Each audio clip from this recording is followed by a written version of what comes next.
नमस्कार, मी कृपा Sapkal. News uncut मध्ये आपलं स्वागत. पाहूया टॉप 15 घडामोडी. गुरुवारी रात्री इस्रायलने गाझामधील दक्षिणेकडील शहर पश्चिम राफा येथील विस्थापित लोकांच्या तंबूंवर बॉम्बफेक केलाय. या हल्ल्यात सुमारे 11 पॅलेस्टिनींचा मृत्यू झालाय. त्याचवेळी 40हून अधिक जण जखमी झाले.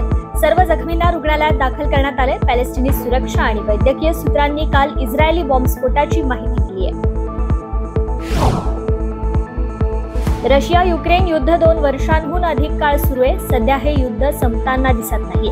दरम्यान युरोपियन युनियनने गुरुवारी रशिया विरुद्ध लढण्यासाठी युक्रेनला कीव येथे 1.9 अब्ज युरोची मदत दिली. युरोपियन युनियनचे अध्यक्ष उर्सुला वॉन डर लेन म्हणाल्यात की युक्रेन सुविधा अंतर्गत निधीचा उद्देश सामान्य कामकाज सुनिश्चित करणे हा आहे, कारण ते त्याच्या स्वातंत्र्यासाठी लढत आहे. इराणमध्ये अध्यक्ष निवडीसाठी आज सकाळी 8 वाजल्यापासून मतदानाची प्रक्रिया सुरू झाली आहे. मागील महिन्यातच अध्यक्ष इब्राहिम रईसी यांचे हेलिकॉप्टर अपघातामध्ये निधन झाल्यानंतर हे पद रिक्त झालं होतं. या निवडणुकीत 6,10,00,000 नागरिक मतदानाचा हक्क बजावणार आहेत. अमेरिकेचे माजी राष्ट्राध्यक्ष डोनाल्ड ट्रम्प यांनी आता पॅरिस हवामान करारातून अमेरिका बाहेर का पडली याचं स्पष्टीकरण दिलंय. ते म्हणतात की त्यांच्या प्रशासनाने 2017 मधील ऐतिहासिक पॅरिस हवामान करारात सामील न होण्याचा निर्णय घेतलाय, कारण तो संपूर्ण करारच फसवा होता आणि वॉशिंग्टनला $1 ट्रिलियन अमेरिकी डॉलर्स खर्च करावे लागले.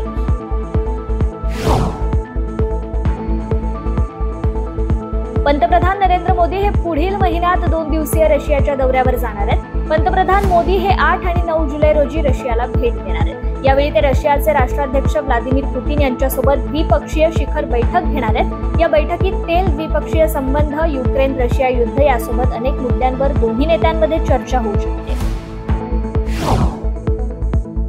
जम्मू आणि काश्मीरच्या लडाखमध्ये प्रत्यक्ष नियंत्रण रेषेजवळ T-72 रणगाड्याचा दुर्दैवी अपघात झालाय. यात 5 जवान शहीद झालेत. प्रत्यक्ष नियंत्रण रेषेजवळील लडाखमधील दौलत बेग येथे मंदिर मोर इथे हा अपघात झालाय. श्रीलंकेतील पोलिसांनी 60 भारतीय नागरिकांना अटक केली आहे. हे प्रकरण ऑनलाईन आर्थिक घोटाळ्याशी संबंधित आहे. श्रीलंकेच्या गुन्हेगारी अन्वेषण विभागाने ऑनलाईन आर्थिक घोटाळ्यात सहभागी असलेल्या एका गटातील किमान 60 भारतीय नागरिकांना अटक केली आहे. झारखंडचे माजी मुख्यमंत्री हेमंत सोरेन आज अखेर तब्बल 5 महिन्यांनंतर तुरुंगाबाहेर आले. जमीन घोटाळ्याशी संबंधित आर्थिक गैरव्यवहार प्रकरणात सोरेन यांच्या विरोधात सबळ पुरावे नाहीयेत असं स्पष्ट करत झारखंड हायकोर्टाने त्यांना जामीन मंजूर केला. त्यामुळे ईडीला हा जोरदार दणका मानला जातोय. हेमंत सोरेन यांचे तुरुंगाबाहेर जोरदार स्वागत करण्यात आलं. नीट यूजी पेपर लीक प्रकरणी सीबीआयच्या पथकाने एका पत्रकाराला अटक केली आहे. हजारीबाग येथील पत्रकार जमालुद्दीन याला सीबीआयने अटक केली आहे. सीबीआयने केलेली ही 5वी अटक आहे. यापूर्वी सीबीआयने ओएसिस स्कूल हजारीबागचे प्राध्यापक एहसान उल हक, उपप्राचार्य इम्तियाज आलम, मनीष आणि आशुतोष यांना अटक करण्यात आली होती. क्रेडिट कार्ड, डेबिट कार्ड संबंधित काही सूचनांचं पालन न केल्याबद्दल आरबीआयने हाँगकाँग आणि शांघाय बँकिंग कॉर्पोरेशन लिमिटेडवर 29.6 लाख रुपयांचा दंड ठोठावलाय. आरबीआयच्या मते 31 मार्च 2022 रोजी बँकेच्या आर्थिक स्थितीच्या संदर्भात तपासणी करण्यात आली. त्यात आरबीआयच्या निर्देशांचं पालन केलं नसल्याचं आढळून आलं. या संदर्भात बँकेला नोटीस बजावण्यात आली होती. रामनगरी अयोध्या शहराची पहिल्याच पावसात मोठी वाताहत झाली आहे. शहरात जागोजागी पाणी साचले. मंदिराकडे जाणारा मुख्य मार्ग देखील पाण्याखाली गेल्याने व वस्तीत पाणी शिरल्याने अयोध्येच्या विकासाची पोलखोल झाली आहे. एवढंच नाही तर राम मंदिराच्या गर्भगृहाला देखील पावसामुळे गळती लागल्याने विरोधकांनी अयोध्या विकासाचे 30,000 कोटी कुठे गेले असा सवाल विचारलाय.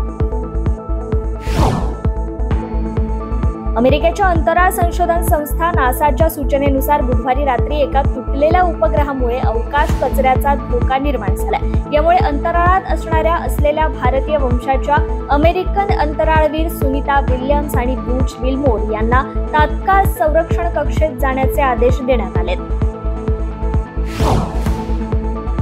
आंतरराष्ट्रीय अंतराळ स्थानक अर्थात इंटरनॅशनल स्पेस स्टेशन अखेर नष्ट होणार आहे. एलन मस्क हे नासाचे इंटरनॅशनल स्पेस स्टेशन उद्ध्वस्त करणार आहेत. एलन मस्क यांची कंपनी स्पेस एक्सला इंटरनॅशनल स्पेस स्टेशन डिऑर्बिट करण्याचं कंत्राट मिळालंय. नासाने स्पेस एक्स कंपनीसह 7,036 कोटींची डील केली आहे।